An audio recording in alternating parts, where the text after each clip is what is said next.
While Israel is celebrating the United States' announcement of moving its Tel Aviv embassy to Jerusalem, Palestinians have given up on the White House's role in the peace process. The peace process should have realized a Palestinian independent state in 5 years. It has been now 27 years and we haven't reached it because the United States was the sole broker of the... Why should we go again? This week, the Palestinian Authority has sent delegations to China, Russia, and Europe looking for other world powers to replace Washington's decades-long role as the main broker for peace. Europeans, the Russians, the Chinese have become major powers to contend with. And they have also important relationship with Israel. They're not anyway too far away from the Middle East, on the contrary. And as a result, the world is becoming a multipolar world. That a country like the United States cannot rule it on its own. And that is why we are intending and insisting now to go to an international peace process rather than to an American chaperoned peace process, which had really proved its failure. To the Palestinians, China stands out as a strong contender, mainly for its strong support back during the armed resistance and in the current political struggle for peace.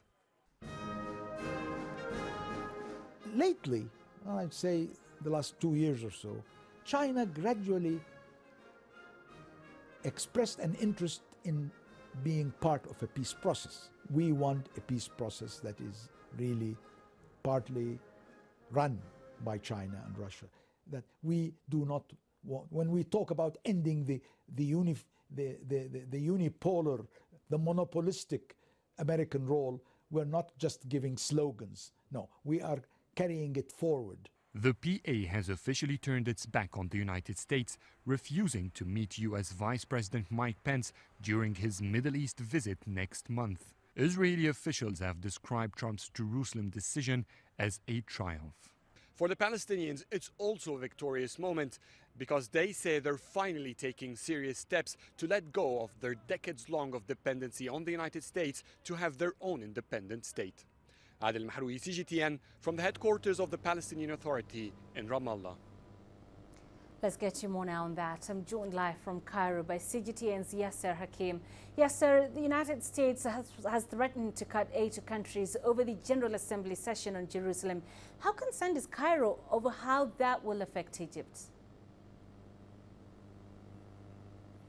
Well, there was no comment from Cairo. Obviously, there is a lot of bilateral trade investments, American investments in Egypt, and obviously influence of the U.S. on financial institutions such as the IMF and World Bank, which have been lending Egypt money.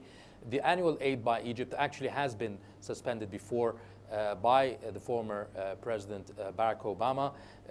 Egypt receives an annual aid, economic and military, and they have been suspended or even postponed this year or last year because of the Obama administration.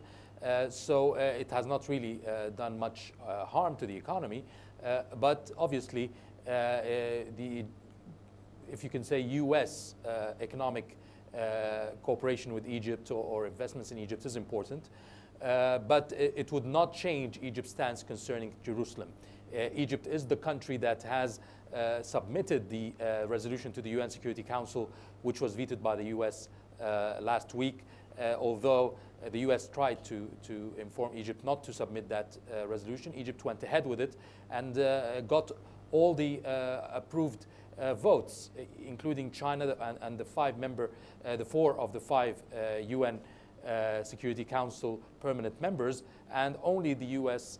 was the only country that has vetoed or rejected Egypt's resolution. So Egypt would not change its stance because of cut of aid, and it would also vote for the Palestinian or Jerusalem and Palestine in the UN General Assembly, regardless of what threats have come out from the U.S. President. And Yasser, how concerned is the Arab League at this stage over the Trump's threat to cut aid? Any response yet from the League? The Arab League has been even more vibrant and more strict in his way of condemning and rejecting the U.S. decision. And I quote, the Arab League has described the U.S. decision as a dangerous violation of international law, a dangerous violation of the UN Security Council resolutions, and a dangerous violation of the UN General Assembly, and that the U.S. should change or cancel its decision to announce Jerusalem a capital of Israel, and not to move the American embassy to Jerusalem. That was and is still the stance by the Arab League, and it remains so even after the U.S. president's threats. And you have to know the Jerusalem and Palestinian conflict is essential to all Arab countries and Islamic countries. We've seen how divided the Arab countries are in the last few years, how there's infighting between them. However, in the Palestinian conflict, they're all united. And this is one of the rare situations where all Arab and Islamic countries agree on one stand, and that is Jerusalem and the Palestinian land, to retain Palestinian land from Israeli occupation. And they remain so in this situation, and they will be united. And the Arab League is trying to at least make use of this union of Arab states, united stands, to even bring those countries together again and try to patch the differences between them. However, obviously, this could also mean that at least in the Palestinian-Israeli conflict, the U.S. Would lose its influence or can be isolated. And as the Arab League Secretary General Ahmed al-Ghait had said, the U.S. now is seen as not a credible mediator in the Palestinian peace process. It has taken sides, and its credibility is in question at the moment. Concerning the Palestinian cause, the U.S. is losing its friends and allies in the region. Will it affect other policies such as fighting terrorism? I don't think so.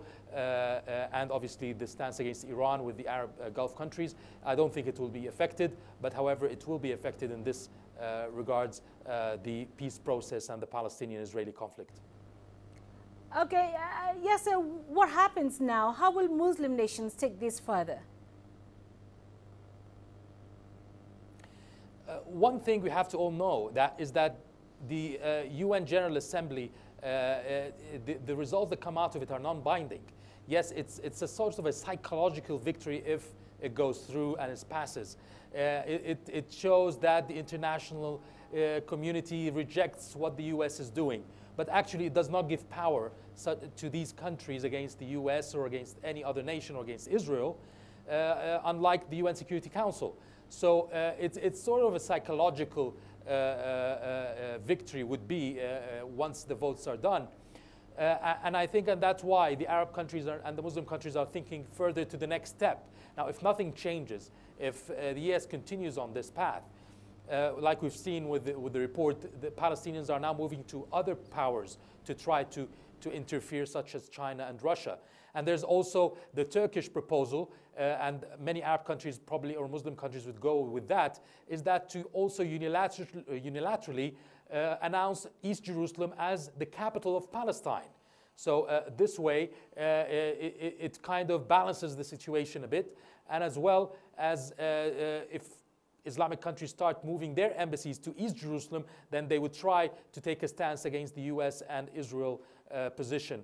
Whether the Islamic countries will actually go ahead with this threat, it's the threat that has been announced, we will see after the UN General Assembly and how far they can go in achieving this at this point. So this is the planned step after the UN General Assembly vote, is to try to take further steps concerning announcing East Jerusalem as a capital of a Palestinian state.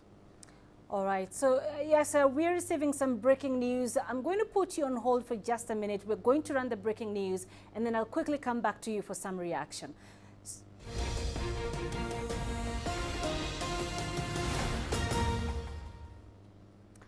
Right, so some developments now on that story, and the UN General Assembly has voted in favor of the motion put forth by Yemen and Turkey. 128 nations voted yes to the resolution, 9 voted no, and 35 nations abstained. We'll, of course, get you the reactions on that story as we get it. Right, so let's go back to Yasser Hakim, who's live for us there in Cairo. So Yasser, like we've just mentioned here, the General Assembly has voted in favor of that motion put forth by Yemen and Turkey. And just remember, the U.S. had actually said they will take note of who's voting how. What's your reaction to these developments? Well, obviously, if you've seen even the expectations was that coming out from the regions that around 12 countries will stand with the United States or against the motion by Turkey, and was just announced now it's 9. So actually, even the result is even worse for the U.S. 35 abstentions. So it shows that there is solidarity concerning the Palestinian question, concerning Jerusalem, and that there's an international consensus that Jerusalem issue should be dealt with in a different manner, and that should be postponed until the end, where only Israel and Palestine would decide who would be which city would be their capital, not a third party. Now, what is coming out of that? Obviously, the threats by the U.S. president has been taken lightly by some of the officials here in the region. Remains to be seen how strong he would take. Would he take threats against over 120 countries? Would he take action against such a large number of countries, or he would choose some countries and some not?